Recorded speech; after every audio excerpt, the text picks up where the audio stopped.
ذی الحج، یہ جو 3 دن ہیں،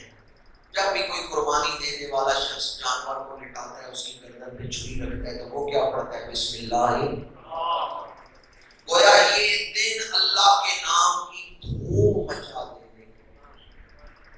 جب حاجی بھی اللہ کا ذکر کر رہے ہیں، نمازی بھی اللہ کا ذکر کر رہے ہیں، قربانیاں دینے والے بھی اللہ کا ذکر کر رہے ہیں، تو رحمتیں کتنی نازل ہوتی ہیں۔ یہ دن نزول رحمت کے دن، یہ دن دعا کی قبولیت کے دن، یہ دن غفلت میں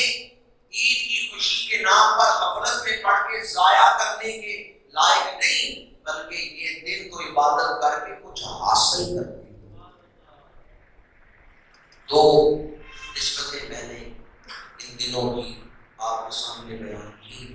ایک تو یہ سال کے افضل ترین دن کے اللہ نے، اور دوسرا یہ کہ ان دنوں کی جو خاص عبادات ہیں، حج، تکبیرات تشریف، قربانی، جب پوری امت مسلمہ ان اعمال کو ادا کرنے میں مصروف ہوتی ہے، کسی نہ کسی رنگ میں، کوئی طواف کر کے، کوئی سعی کر کے، کوئی قربانی دے کے، کوئی تکبیرات تشریف پڑھ کے، اللہ کی خاص رحمتوں کا نزول ہوتا ہے۔